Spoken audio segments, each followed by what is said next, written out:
Assalamualaikum warahmatullahi wabarakatuh. Perkenalkan, nama saya Alur Revano Daniendra, program studi Pendidikan Agama Islam kelas 2H. Di sini saya akan membuat video ujian akhir semester, yaitu video pembelajaran dengan judul Anak Berkebutuhan Khusus dengan dosen pengampu, yaitu Ibu Deni Febriani. Tanpa berlama-lama, mari kita mulai video pembelajaran yang saya buat. Sejarah pendidikan anak berkebutuhan khusus. Masa Renaissance dan Reformasi, anak-anak MR dianggap orang yang kemasukan roh-roh jahat atau setan, diikat dan dipasung. Lalu pada abad ke-16 terjadi perubahan sikap yang lebih positif. Rumah sakit di Paris menyediakan penanganan bagi penderita gangguan emosional. John Locke juga berpendapat orang pertama yang membedakan antara MR dengan gangguan emosional. Lalu pada abad ke-18, Jean-Marc Aytour dari Prancis meneliti metode pendidikan bagi anak-anak luar biasa, awal dari gerakan dalam melatih anak-anak MR. Berpengaruh terhadap tokoh-tokoh lain di Amerika, melakukan pendekatan percobaan dengan berbagai inovasi dalam mengajar dan mendidik anak-anak berkebutuhan khusus.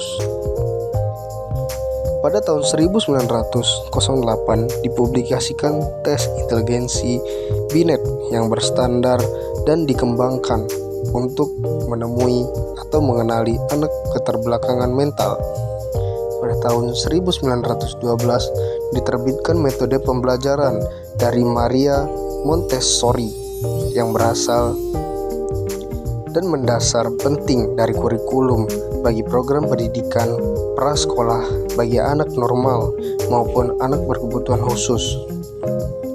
Lalu memasuki tahun 1950 sampai tahun 1970, orang tua anak berkebutuhan khusus melaporkan ke pengadilan karena merasa anaknya tidak diperkenankan atau diberikan kesempatan secara adil dalam program-program pendidikan. Lalu pada tahun 1975, pemerintah Amerika Serikat mengeluarkan Undang-Undang Pemerintah Nomor 94/142, The Education for Our Handicapped Children. Pada tahun 1990, Chapter 11, Section 504 tentang The Individual with Disabilities Education. Perkembangan dan pendidikan individu berkebutuhan khusus mendapatkan perhatian yang terarah. Landasan yuridis pendidikan anak berkebutuhan khusus di Indonesia. Yang pertama yaitu Undang-Undang Dasar 1945 Pasal 31. Lalu yang kedua yaitu Undang-Undang Nomor 20 Tahun 2003 tentang Sistem Pendidikan Nasional. Yang ketiga yaitu terdapat pada Pasal 3. Lalu keempat terdapat pada Pasal 5 ayat 1 sampai 4. Lalu yang kelima yaitu Pasal 32 ayat 1 yang berbunyi pendidikan khusus merupakan pendidikan bagi peserta didik yang memiliki tingkat kesulitan dalam mengikuti proses pembelajaran karena kelainan fisik, emosional, mental, sosial, dan atau memiliki potensi kecerdasan dan bakat istimewa. Lalu yang keenam yaitu Pasal 32 ayat 2 yang berbunyi pendidikan layanan khusus merupakan pendidikan bagi peserta didik di daerah terpencil atau terbelakang, masyarakat adat yang terpencil dan atau mengalami bencana alam, bencana sosial, dan tidak mampu dari segi ekonomi. Di sini saya merangkum ada 5 istilah bagi anak berkebutuhan khusus. Yang pertama yaitu penyandang cacat, lalu kedua yaitu handicap, yang ketiga yaitu anak luar biasa, dan yang keempat yaitu anak berkebutuhan khusus. Lalu yang kelima yaitu difable atau different ability.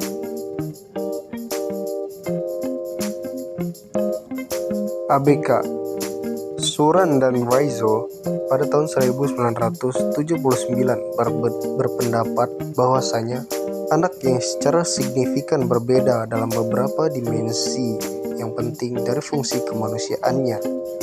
Mereka yang secara fisik, psikologis, kognitif, atau sosial terhambat dalam mencapai tujuan-tujuan atau kebutuhan dan potensinya secara maksimal, meliputi mereka yang tuli, buta, mempunyai gangguan bicara, cacat tubuh, retardasi mental, gangguan emosional. Juga anak-anak yang berbakat dengan intelijensi yang tinggi sehingga memerlukan penanganan yang terlatih dari tenaga profesional. Hallahan dan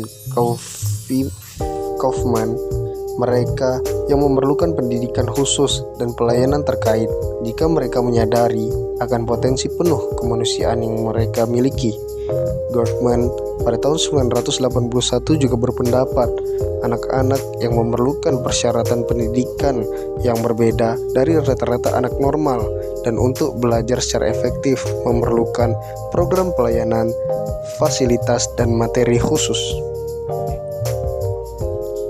Jadi ABK adalah anak yang menyimpang dari rata-rata anak normal dalam hal ciri-ciri mental, kemampuan sensorik, fisik, dan neuromuskular, perilaku sosial dan emosional, kemampuan berkomunikasi, maupun kombinasi dua atau lebih dari hal-hal di atas. Sejauh ia memerlukan modifikasi dari tugas-tugas sekolah, metode belajar, atau pelayanan terkait lainnya yang ditujukan untuk mengembangkan potensi atau kapasitasnya secara maksimal. Anak-anak luar biasa karena kekhususannya mereka butuh pendidikan yang khusus atau luar biasa. Pendidikan khusus, instruksi yang didesain khusus memenuhi kebutuhan-kebutuhan tidak lazim dari siswa berkebutuhan khusus, mencakup 3 hal, yaitu materi, teknik mengajar, dan peralatan atau fasilitas. Strategi pengajaran atau instruksional, kegiatan yang dipilih oleh guru dalam proses belajar mengajar yang dapat memberikan kemudahan atau fasilitas kepada siswa menuju kepada tercapainya tujuan instruksional tertentu yang telah ditetapkan. Penentuan strategi pengajaran, tujuan instruksional dari pelajaran, bentuk dari isi dari materi pelajaran, karakteristik serta kemampuan dari siswa. 3 kategori metode pengajaran. Yang pertama yaitu expository strategis, yaitu langsung memberikan informasi yang akan dipelajari.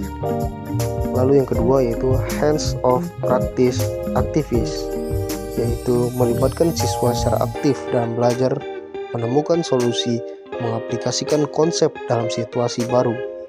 Lalu yang ketiga yaitu interactive and collaborative strategies, yaitu siswa mendiskusikan topik-topik tertentu dan dalam berbagai cara bisa saling bantu dalam belajar. Prinsip dalam pemilihan strategi pengajaran ABK. Tipe kecacatan dan tingkat keparahan anak. Semakin parah atau semakin serius cacatnya, semakin pasti si anak akan dididik dengan setting pendidikan khusus. Contoh, anak tuli berat, pendidik tidak akan menggunakan pendekatan bunyi dalam mengajar dan membaca.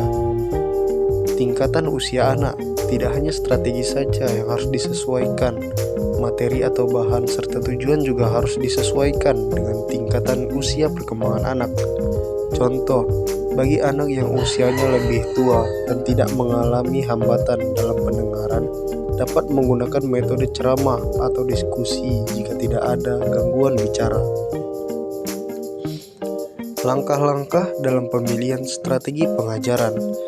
Identifikasi atribut, yaitu mengidentifikasi atribut-atribut atau karakteristik yang relevan dari anak.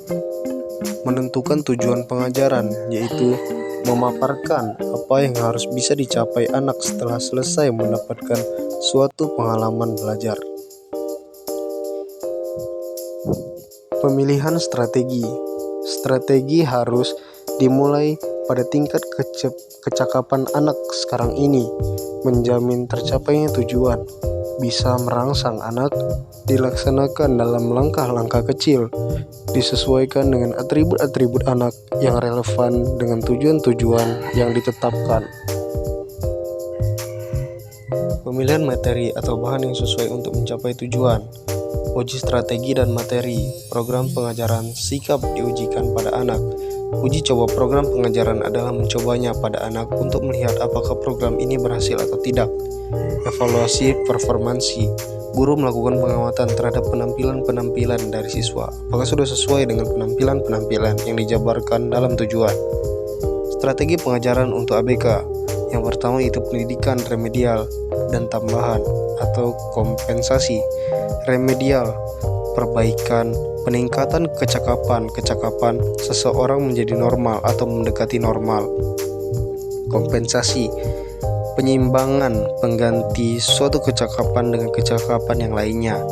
Yang kedua itu pengajaran langsung, pemilihan tujuan-tujuan yang tepat dan bisa diukur untuk setiap anak, dan menentukan kemungkinan-kemungkinan dan prosedur-prosedur belajar sedemikian rupa sehingga anak dan guru bisa mengetahui dengan pasti apa yang akan dipelajari serta kriteria penilaiannya. Yang ketiga yaitu analisis tugas, memecah tugas pelajar ke dalam bagian komponen-komponennya sehingga kecakapan-kecakapan yang tercakup dalam tugas bisa diidentifikasi. Lalu yang keempat yaitu pengajaran bertahap. Pengajaran diurutkan dari tingkat yang termudah menuju ke tingkat kecakapan yang lebih tinggi. Yang kelima yaitu latihan, persepsi, dan motorik. Kecakapan motorik kasar, motorik halus, persepsi, bentuk, pengurutan, ingatan, perbedaan, visual, dan auditif. 4. Bentuk masalah perseptual yang dialami ABK. Diskriminasi visual, kemampuan untuk membedakan ukuran, bentuk, simbol, huruf. Diskriminasi auditif, kemampuan membedakan bunyi, contoh, konsonan awal atau akhir dari kata yang umum. Ingatan visual, yaitu kemampuan untuk menyimpan atau mengingat simbol-simbol, bentuk-bentuk, huruf-huruf. Ingatan auditif, yaitu kemampuan untuk menyimpan atau mengingat bunyi-bunyi atau kombinasi bunyi. Strategi lain, modeling, belajar dengan mengikuti kelakuan orang lain sebagai model. Pengajaran terprogram, sistem belajar yang memungkinkan siswa untuk mempelajari materi-materi tertentu yang terbagi atas 2 bagian kecil secara berurutan demi mencapai suatu tujuan tertentu. Permainan edukatif, pengajaran dengan bantuan dan pengaturan komputer, program hortikultura. ABK dilatih untuk merawat tanaman hidup. EAP, Individual Education Program, dan PPI, Program Pengajaran Individual, disusun sesuai dengan kebutuhan dan kemampuan siswa dengan pertimbangan bahan belajar yang akan dipelajari, rumusan tujuan pembelajaran atau tujuan instruksional khusus yang akan dicapai, prosedur kerja, dan alat bantu atau media yang akan dipergunakan siswa dalam belajar, waktu yang digunakan siswa untuk menyelesaikan tugas, supervisi, bagaimana guru akan menjelaskan kontrol atau bimbingan individual terhadap siswa. Sekian video pembelajaran tentang anak berkebutuhan khusus. Semoga teman-teman yang sudah menonton dapat mengerti dan dapat memahami tentang penjelasan yang telah saya buat. Dan jangan lupa tekan like, comment, dan subscribe channel ini ya. Sekian, saya Iri. Assalamualaikum warahmatullahi wabarakatuh.